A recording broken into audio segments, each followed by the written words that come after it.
Behind every adoption, there is a story that's changed a life forever. Some stories are hidden, while other stories are forgotten, while other stories are ready to be told. My name is Faith Ehiozuwa, and I'm an African adoptee from Liberia. Welcome to Adoption Confession. So what if the moment you were taken or rescued was also the moment that separated you from everything you've ever known? Language, your culture, your name, even your tribe. Trust me, what happened next in my story is something I've never shared before. So today in part 3, I'm going to take you into that moment that changed my life forever. So at 9 years old, I spent years at the Hannah B. Williams orphanage home in Liberia. Now by 2003, Liberia 14-year civil war had finally reached a peace agreement. But the country was still deeply feared and scared. And two rebel leaders group at the time had created so much bloodshed. About 250,000 people had lost their life. And food was still an issue. We didn't have that. Even NGOs were not coming often to our orphanage home still. My life will never be the same again. It was a time where I feel things were really, it was getting better, but at the same time it wasn't quite good. We were still going to the swamp next to the orphanage home to scavenge for frogs, leaves, whatever we could find to eat. Throughout this process and this time, I remember some of the girls and I on the orphanage home just feeling like everybody has forgotten us, like we were little kids trying to take care of other little kids. We will go out to the markets, me and some of the girls on the orphanage home, and our goal was basically to find anyone we could that would help us get some food or get some type of any small little items we can take back to the orphanage home.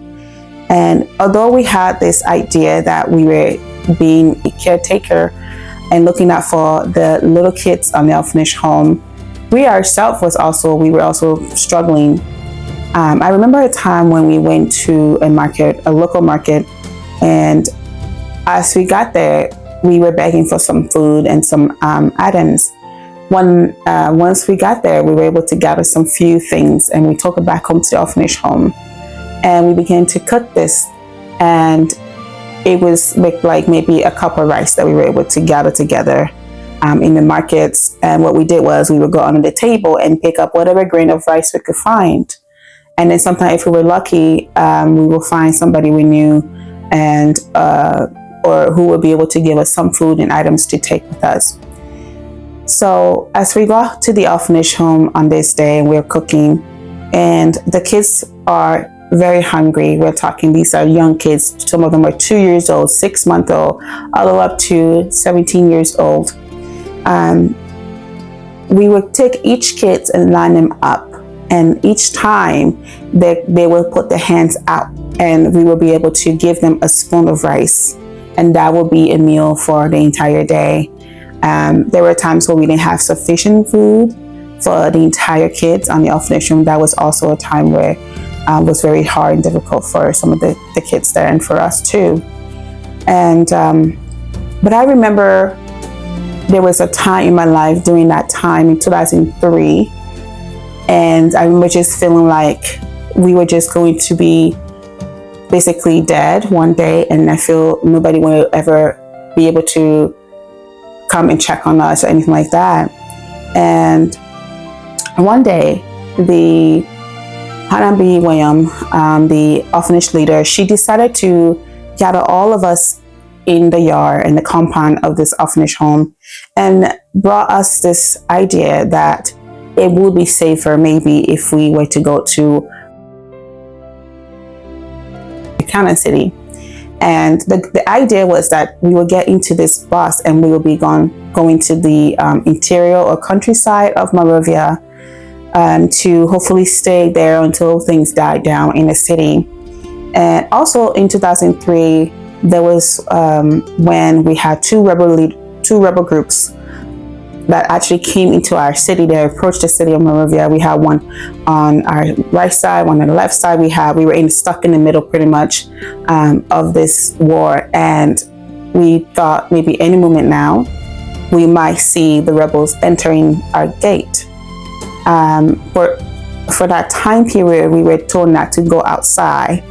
I think it was mostly because they were trying to protect us from either being kidnapped by the rebel leaders or by rebels, or by basically being injured. And so we stayed in the orphanage home as much as we could, salvage whatever we could find to help us stay alive. And during this time, I remember feeling like not just we were forgotten on the orphanage home, but I also felt like God has forgotten us, because I always questioned God during this time of my life, because I felt like he was never available, or I felt like I was abandoned amongst the other kids too on the orphanage home. I remember questioning God one day and asking, why can't you stop the war? It's been 14 years. Why can't you stop the atrocity, the killing, everything that was going on around us? And just feeling so overwhelmed with all this. And at that time, I would have been about 13 years old, going on 14. And so all the others, I'm thinking maybe we would just end up being here one day. The rebel leaders would just come in here and they would take all of us hostage. And of course, there's nothing we can do.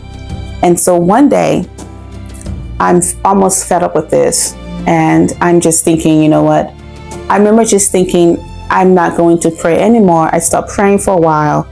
And I used to be quite a bit of a singer, somebody who loves to sing. And that was a way of me communicating with God and trying to keep myself occupied, and just feel like that was my place of a safe place. And so I stopped singing, because I felt, why am I singing to somebody who I don't feel like it's responding back to me? So one afternoon, there was a group of us girls, and we're sitting underneath this palm tree in the compound of the orphanage home, next to this pump. And to our surprise, the orphanage, the gate opened to our compound, and in walked this lady, and she's carrying a bag. And at first, we didn't know who she was, what she was there for. Immediately, she was drawn to us girls. And she reached out to us, and she walked to us where we were sitting. The group of girls were sitting, and she asked us, and she said that she asked her how was the war affecting us on the orphanage home, and how were we surviving. And we soon find out she was a person who was here to do some type of recording and to get some record of our experience during the war. And she introduced herself to us as, her name was Caroline Cole, and she mentioned that she worked with the New York LA Times. And at that time, it didn't really make sense, because I have never heard of New York Times. She seemed very interested in us and what we were doing. So she spent most of the evening with us. She kind of followed us throughout the day. We were braiding hair. From there, we went to give her a tour of the orphanage home.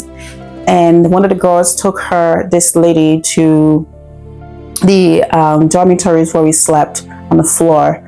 And also we took her to the classroom where most of the kids were sleeping now, because everywhere else was not safe for us to sleep. And so she was very intrigued. And then I remember her sitting down for a moment, and this woman asking, she said, I'd like to know, where do you guys get your food from? I had mentioned to her that we go to the nearest swamp, and I took her there. And when we got to the swamp, I stood in the swamp, and this water, I remember the water was about close to my knee. And the swamp was very full with grains, like a lot of grass, grains, and things. And so it was around during like the rainy season, so the water would go up around that time. And a lot of the girls were very afraid of getting into the water, because they thought maybe there could be some other creatures like alligator or crocodile But I remember standing in this water and the lady just snapping me different pictures and different poses. And she's asking me to, pose a certain way. And so after everything's said and done, I've taken this picture in the swamp, and this camera lady who we've never met, we all walked back to the orphanage home. And as we entered the compound, she began to show us the images on her camera. And as I stood there just watching these different pictures in the frame of myself, this was the first time I would come face to face to see how much the war has really impacted my life. I remember I was a 13-year-old girl in these pictures, but I looked like somebody who weighed about maybe 60 pounds. And I was so malnourished, I guess I didn't look like myself. And after this was said and done, she had told us her name. And I didn't know anything about, how she was going to move this picture or do anything. She did explain to us that when she traveled back to the United States, she was going to do a story on the children on my orphanage home and how the war was impacting us. That was the last time I saw her or heard from her. And so this was in 2003. And then a few days later, I walked down to the nearest beach, which is near the Atlantic Ocean, which is close to our orphanage home. And I remember just sitting there. I sat there for a while and just watched the water just washing things away. And I just began to reflect. I was just trying to figure out what my life would be like. And after everything has transpired, I didn't know what would happen to me next or how my life would change. But when I returned back to the orphanage home after a short while, I was very eager to go and just, prepare and get ready for nighttime and go to sleep. And as I was just getting ready for bed, I was in the shower and I got this little girl, maybe about, say, 4 years old, and she's running up the steps and she's really excited. She seems like something is exciting about to happen. And I remember she approached me in the bathroom and tells me, "Hey, there is a guest here for you." And I'm thinking, I've never expected to have a guest. We're going through a war right now. There's crazy stuff going on. Yes, we have a lot of peace talk going on and things they were trying to stop the war and things like that. So I agreed. I said, okay. So I went with this little 4-year-old girl out of the bathroom, and then I entered into the courtyard, and instantly I see these three white women standing, and they're talking to the Hanabi, our orphanage owner, and they're both communicating.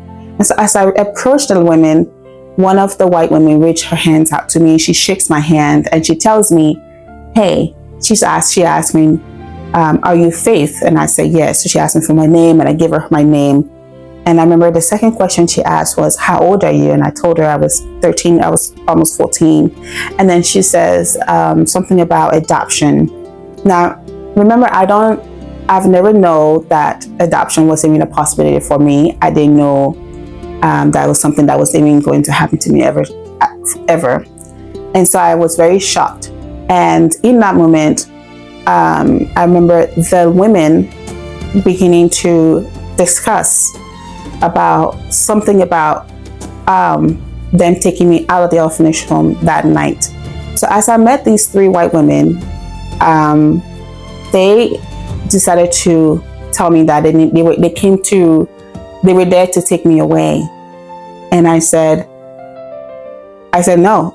I was not sure what's going on. So in an instant, I see this car pulls into the orphanage home, and immediately it's like everything is a blur. Everything is moving so fast.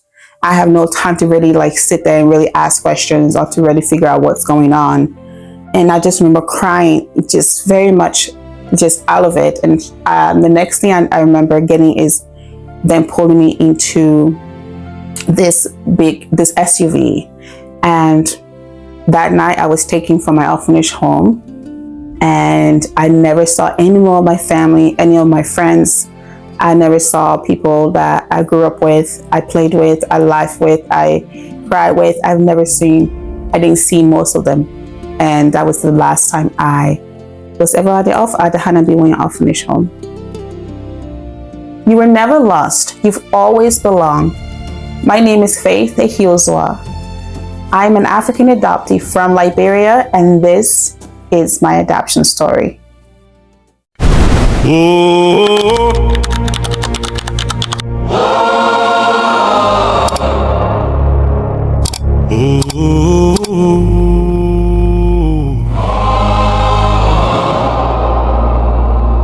Soft choir humming. We value our guest stories, so to protect their privacy and safety, some names or location may be changed. The stories and opinions shared belong to our guests and do not necessarily reflect the views of our brand. This podcast is for informational and storytelling purposes only and does not constitute legal, medical, or professional advice.